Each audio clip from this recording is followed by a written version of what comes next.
Hello, and welcome to the Aguilar Conversations, a global perspective. I'm Tony Aguilar. As the United States has destroyed 23 suspected drug vessels from Venezuela, killing over 80 people, many are wondering, what is this really about?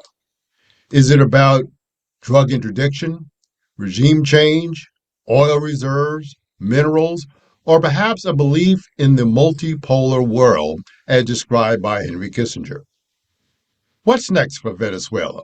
That issue next.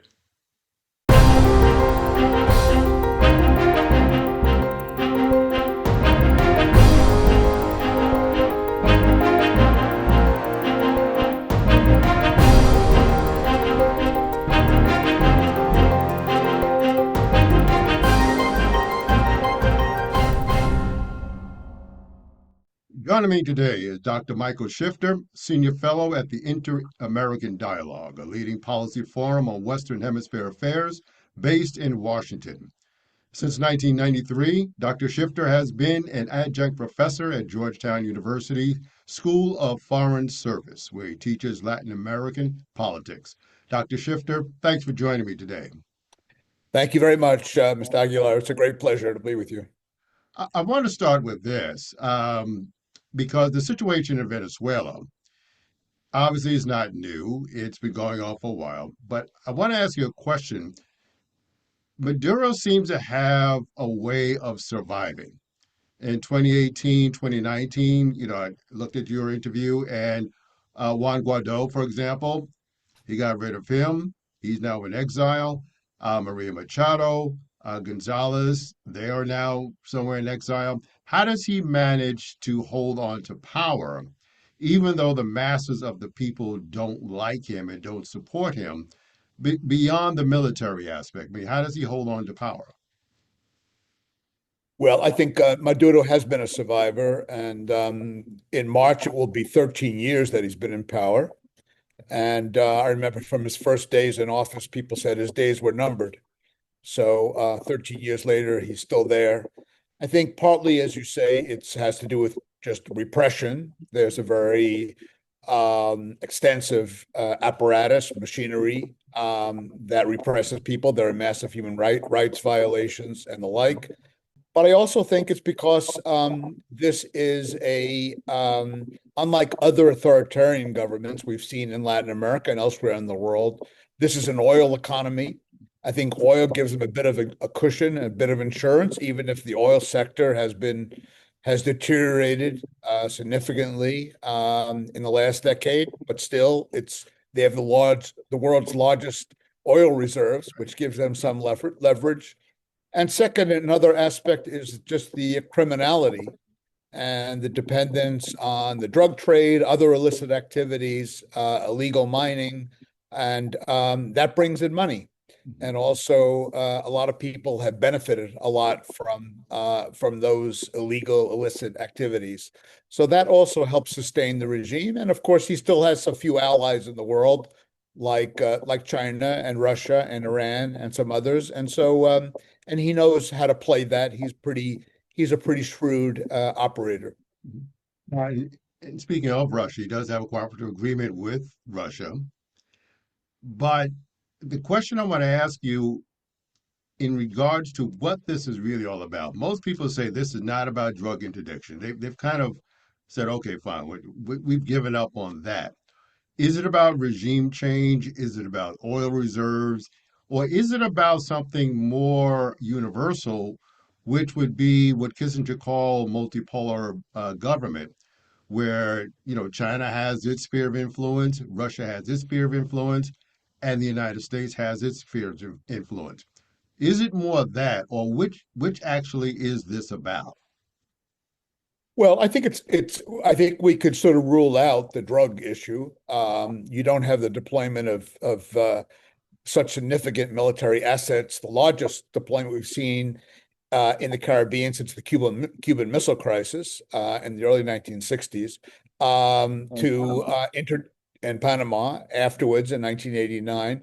You don't have this to interdict drugs. I mean, this doesn't really make sense. So there's a mismatch there, and it's not a credible argument or goal to do that. But it does seem to be, I think the Trump administration would like to see Maduro out. This is clearly a policy that's been pushed by the Secretary of State, Marco Rubio, and others in the administration. And they're trying to do whatever they can to get him to leave without, I think, committing U.S. troops, to do it on the cheap, to do it in a way that through pressure and intimidation and threats will lead, and a $50 million bounty will hopefully lead somebody in Maduro's circle to kind of oust him from power and put in somebody else. And then the Trump administration could declare victory. That seems to be what they're aiming for. Although, of course, the messaging on the Venezuelan policy has not been very clear and not been very consistent, but that seems to be what they want. And then, of course, it's related to the larger question that you raised, which is reflected in the national security strategy that was just released, where it does seem to say that this is Latin America is the strategic prerogative of the United States, and we're going to do whatever we want in our backyard, a proverbial backyard, which of course Latin Americans resent. But it's reasserting that kind of power and domination in near or broad in those in the sphere that's close to the United States, while Russia could do what it wants in Europe, and China can do what it wants with Taiwan and in the Pacific. And that seems to be taking shape. It's not exactly a sphere of influence, not a replication, but I think there are some elements in common with that notion of sphere of influence. Yes. If I stay with that for a minute, what does the United States get out of getting Maduro out of office? I mean, what's the actual victory here besides a political one? Well, again, I think the political one is a big part of it. They also make a constituency happy in Florida, that's been wanting to get Maduro out of power when they wanted Chavez out of power, who preceded him. So this has been a key concern. So there is a limited but some domestic constituency for this in the United States. So that's political, and also I think they're hoping that with the new government there could be agreements that are reached on oil, on access to oil, and other minerals that Venezuela is a very rich country in terms of its natural endowments, and I think the United States would want to have more access and have deals that are on favorable terms to the United States. I think certainly President Trump has a kind of a mercantilist kind of approach and view to foreign policy, and I think that the fact that Venezuela has the largest oil reserves is not something that's lost on him. Now, with the United States being in danger, however, of creating a rally around the flag scenario, particularly with its confiscation of Venezuela's oil tanker. And a lot of people do want Maduro out, but there is a history of the United States, which is not a good one. And so I'm wondering if there is that threat of a rallying around the flag scenario that could possibly take place. You mean rallying on the flag in Venezuela? Yep. Yeah, I think it's hard. I think there's some of it. I think the Maduro could rally his core supporters, but I think what the last election revealed was that his level of support is very, very low, and maybe 20-25% at most. And I really don't think even saying that he's being attacked by the United States and a kind of a rally around the flag and trying to galvanize some nationalist sentiment will really help him very much. It could help solidify his base, kind of get people mobilized behind him, but I don't think his numbers or level of support really is going to go up, because the situation in Venezuela is so dire, the economic situation, the humanitarian situation, the repression, that I really don't think there's a lot of room, no matter how much he tries to rally around the flag. I don't think it's going to help him very much. Now, let's say they do remove Maduro, and as you said, he's been around for 13 years, and he has survived all this time. So, but what does the opposition do? Because Maduro has, in many respects, been the organizing principle for the opposition. If he leaves, there's less incentive for the opposition to coalesce. So, what would happen, in your opinion, in Venezuela? He's gone. What would the opposition do? Well, I think the opposition has a scenario which I think is a little bit not very realistic, but that sometimes happens because you're so frustrated and so desperate, and they are in a situation of desperation, which is part of the reason why they're fully embracing and backing President Trump and his policies. And one can understand that. And I think they're hoping that somehow Maduro's gone and the armed forces will defect and flip and change from supporting the regime to supporting them, and therefore they'll come in and Edmundo Gonzalez, who was won the election in July of 2024, will come in and they'll rule. I think that's a very far-fetched scenario, but I think they're kind of hoping for that. And in the absence of that, I think the second best is that somebody else there'll be sort of a power struggle, and somebody else, probably from within the regime, maybe the vice president, maybe one of the ministers. There are several possibilities. Will come in and will basically see the writing on the wall and will say, let's have a democratic transition, and they'll preside over one that Maduro wasn't willing or able to do in Venezuela. I think that's the other scenario. Of course, the worst case scenario, which can't be ruled out, is that the country with Maduro out could descend into sort of bloody chaos and violence because whatever one thinks of him, he has held things together for 13 years, and the various factions within the Chavista regime, which, he has kind of been able to manage them in a fairly effective way, effective in terms of at least maintaining some semblance of order, even if the situation is very tragic and really terrible for most Venezuelans. Now, how realistic do you think that scenario would be in terms of the opposition descending into chaos, fighting amongst themselves for power? Gonzalez, as you say, maybe that's kind of a far-fetched scenario. Maybe Machado could come in, but from what I've heard, she has encountered some criticism as well because of her support for Trump. And I think we're dealing with kind of two scenarios here in the sense that, yes, they would like to have the assistance of the United States in getting rid of Maduro, but Latin American countries have a long memory in terms of what the significance of America has been, the United States, particularly Yes, since the implementation of the Roosevelt Corollary, which was made in addition to the Monroe Document. correct. So, how does that work out? Well, first of all, I don't think that the Trump administration is very concerned about what the fallout might be in terms of relations with Latin America. I think that's probably the least important consideration from their point of view.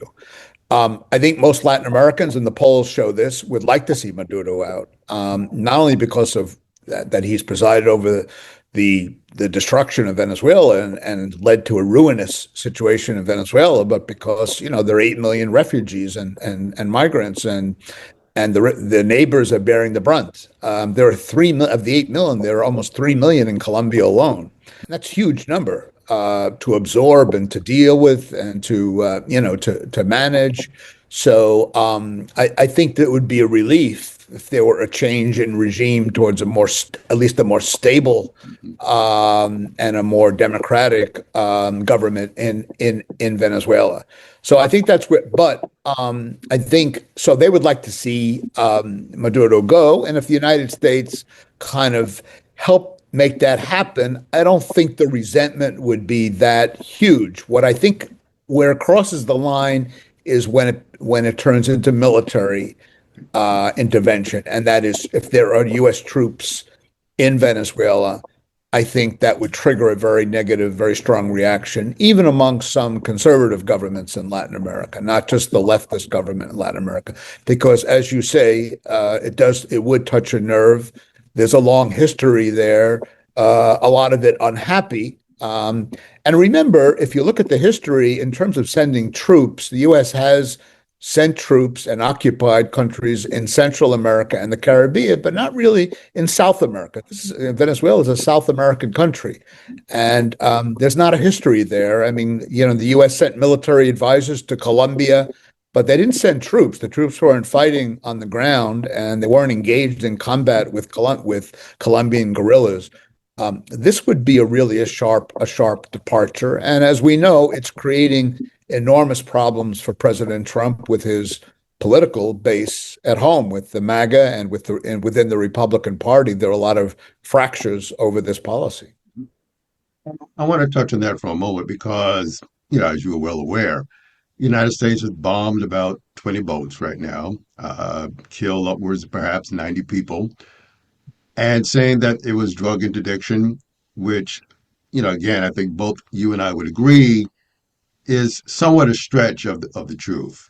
But how do people feel about that? And people that you talk to, perhaps in Venezuela, because that is the beginning of a militaristic approach to Venezuela in terms of the bombing of boats. And here in the United States, as you know, the Secretary of Defense, and it is the Secretary of Defense, Pete Hegseth, may be accused of war crimes. Right. But what are you hearing on the ground, let's say, in Venezuela, if anything? Well, I think no. What I'm hearing from friends, I'm not in Venezuela, but I have friends who live there and talk to people, and I think they're just kind of waiting to see what happens. I think that they don't think that they're troubled by this destroying these boats that are allegedly running drugs. But by that, the obviously killings of people without any due process or any accountability, any attempted accountability. So I think they're troubled by that. But of course, their view is they would like Maduro to leave. And somehow, if this produces his departure or ouster from power, they would welcome that. They don't quite see how that happens by destroying these boats. As we know, the drugs that the Secretary of Defense and senior officials talk about, and all of the overdoses are not from, first of all, they're not from cocaine, they're from fentanyl, and that's produced in Mexico, with precursors coming from China. And the cocaine is not produced in Venezuela either. There's a transit stop. It goes through Venezuela, but it largely goes to Europe. That cocaine goes to Europe, but really very little of that goes to the United States. So this is not really, it's hard to take seriously the claim that this is really addressing the concern about the overdoses, which is a legitimate concern about the large number of overdoses from fentanyl, and to some extent from cocaine in the United States. Mm-hmm. So I think that I think what I hear from my friends on the ground in Venezuela is that people are just a little bit puzzled about what's going on. They don't quite know why this is happening. They're hoping that somehow it would lead to Maduro leaving power. I don't think they're very confident about that. As you mentioned before, there are some opposition leaders that don't quite have the support that Machado has, but are leaders who have been openly critical of the U.S. actions and say, how could we support democracy while at the same time supporting these what they call extrajudicial killings in the Caribbean of our fellow countrymen. And this is obviously, whether they're running drugs or not, this is not the way to deal with this problem, consistent with democratic and human rights standards. So there has been criticism and some dissent within the opposition on this. But I should point out that the overwhelming majority of the opposition are with Machado. They see this kind of, what President Trump's aggressive posture towards Maduro now is kind of the last chance. at trying to change this regime. So there is a measure of desperation, and and so they will not criticize at all whatever the U.S. does at this point, because I think they realize they need this support in order for this change to democratic change to happen. Now, what about the drug cartels themselves, who have power and they do have influence politically or whatever, because the military, by all accounts, is corrupt. So the drug cartels can't really operate unless they're given tacit permission, let's say. How Yeah. do they respond to what's going on? And how would they respond to a change in governance within Venezuela? Well, I first of all, I think these cartels, and again, you're stretching the definition of cartels a little bit. I worked many years on Colombia, so I know the Medellin cartel, the Cali cartel. We know in Mexico the Sinaloa cartel, the Jalisco cartel. These are hierarchical organizations. You have the leaders of the cartels, and they're set up in organizationally in kind of a structured way. In Venezuela, there is accusation of cartel de los soles, or the sons, and Tren de Aragua is certainly a criminal organization, but they're not cartels in sort of the more classic way that we think of, at least that I think about them and the Colombian and Mexican examples. But clearly, the point is that the regime and many senior officials are involved in the drug trade and benefit from the drug trade. I don't think there's any sort of denying of that reality. And I think that they think that they're going to operate no matter who's in charge. They'll find a way. They've proven to be highly adaptable, highly resilient to blows. We've seen this over many, many years. This has been the history of these cartels. And in some ways, they're a lot more sophisticated and transnational than they've ever been before. So these are huge, lucrative business operations. And I'm not sure about, blowing up boats in the Caribbean is really going to really have a huge impact on their ability to operate. If there were a change in government, it's also, you'd have to have a very strong, effective government and sophisticated government to match the strength and sophistication of these cartels, of these large criminal, organizations. And so it's unclear. I think that, I think the worst thing that these cartels, when they really get worried, is if you actually have an effective government with a very sophisticated approach that could really, affect their financing. And these are huge businesses, and they go across borders. And so it's not just dealing with them in one country. You have to organize something that matches their strength and their breadth and their sophistication. I don't see that really happening by the United States or any other government for that matter. So I think that as long as that doesn't happen, I think the cartels and the business, and as long as there's demand that's driving this, not only the United States, but Europe and Asia and elsewhere, they're going to continue to thrive. I was reading somewhere where the notion of the boats and bombing of the boats and all of that could lead to the downfall of President Trump.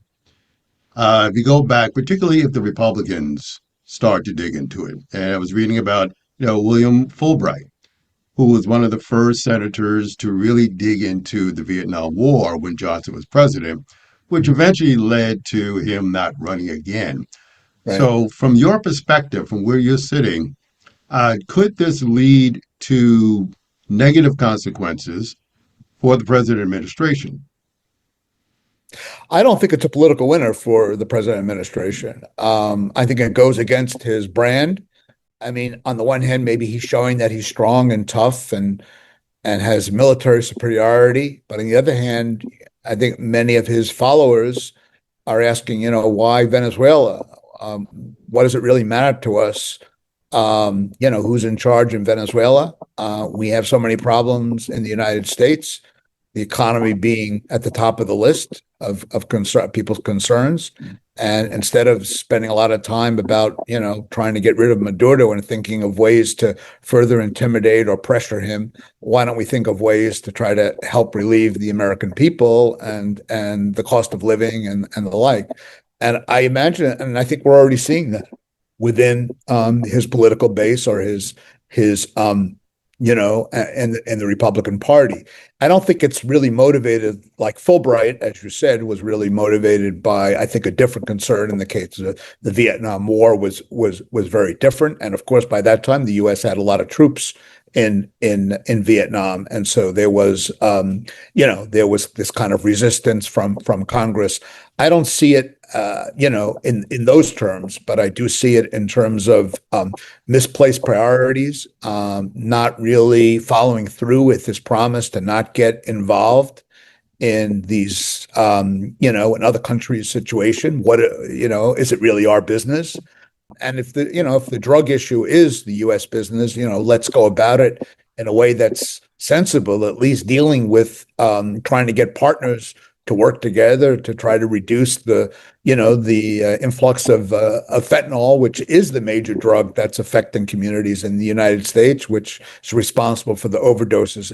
It has nothing to do with what's going on, what we see happening in the Caribbean, and attacks on, as you said, over 20 boats and almost 90 people have been killed so far. So, it's hard for people to understand what the relationship of that is to overdoses from fentanyl in communities throughout the United States. So I think he is really, my political analysis is that this is not a real winner for him. Some people make the argument that, what we used to call wag the dog, which is a distract from your political problems by doing some foreign policy. But I don't think that will work in this case. I just don't think so. Because of a Republican Party that wants the president to keep his promise to focus on domestic priorities and make America great within the United States. And it's hard for many people to see how this accomplishes that or furthers that goal. Now, one thing I want to ask you, Maduro did have a phone call with the president, and he did make an offer to resign. He had a number of things he wanted to occur. Lifting the sanctions, he can take some of the money that he has with him. His vice president could take over, so forth and so on. And Trump rejected that. Is that a sign of Maduro that he knows his days are perhaps numbered, or is he being cagey? That's a great question. I don't, it's hard to get into Maduro's head like it's hard to get into Trump's head. So I don't think he's convinced that his days are numbered. I mean, I think he's convinced that, he sees he's smart enough to know there's enormous pressure on him and that the United States doesn't seem to be backing down, at least not right away. But I don't think he's concluded that his days necessarily are numbered. I think I would tend to be more inclined to the second interpretation, which is that he's being cagey, because I think we've seen him be cagey before, and I think that's what he's doing. Of course, one of the things that were reported from that phone call, if I could just mention, was that one of the offers was that his vice president would take over, Delcy Rodriguez. Of course, that would be a non-starter for the opposition, for Machado, because they see her as part of the regime. What does that do if you have, Maduro resign and the vice president takes over? I mean, you still have the regime intact. Of course, Trump might be tempted to declare a political victory because he succeeded in getting Maduro out of power, but it's hard to make the case that he's really affected the regime if the vice president takes over. Sure. Where do you think all of this is headed? At the end of the day, say this time next year, where are we as it pertains to Venezuela? Is it something that Trump has forgotten about, or is there some concrete movement that is taking place? What happens in your opinion, your judgment, actually?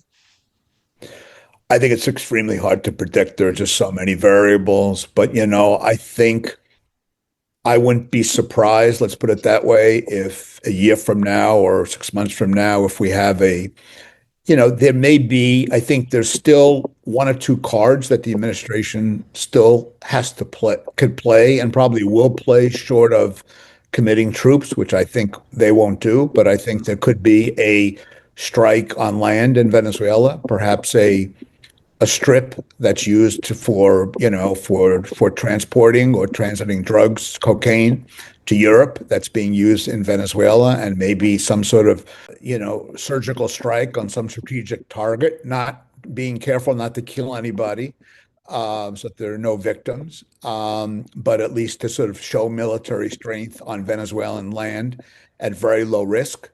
And and then, the president saying, well, we showed that we were strong, tried to make the case that they've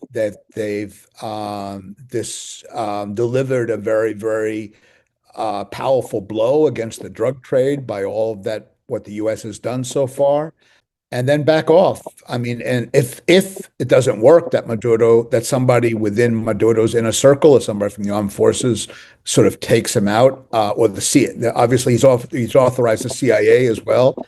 Whether the CIA is operating there and could sort of try to do something, but if none of that works out, which is altogether possible, I don't rule out that he could just back away, declare victory, and then fall back and say, well, we have Maduro. We tried. Let's try to make a deal with him. He's got a lot of oil, and see whether there are business opportunities that they could have. There is, I mean, remember, as we're doing this, it's important to keep in mind that there is a major company, Chevron, that has a license to operate in Venezuela, and in fact is producing oil that's coming to Venezuelan oil is coming to the United States. Yep. So as we're threatening and intimidating and pressuring the regime, we also have a major corporation that's also has a license to operate, and in fact is producing oil that's coming to the United States. And speaking with them, Michael Worth, who just moves a lot of his employees back down there in spite of the dangers that is now taking place, because it is a highly profitable Yes. part of their business in Venezuela.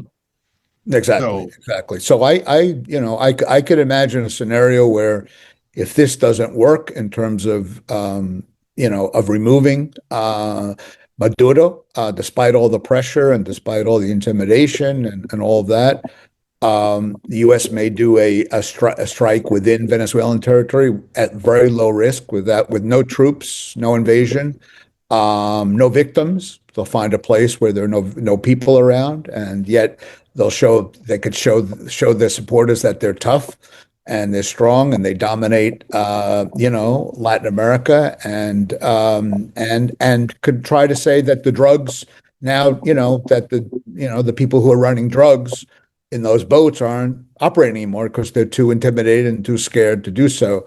I don't think I don't think that's going to be credible, but I think the administration will try to make that argument. my guest today has been Dr. Michael Shifter, Senior Fellow for the Inter-America Dialogue. And join us again next week as we entertain another issue of international importance here on the Aguilar Conversations, a global perspective.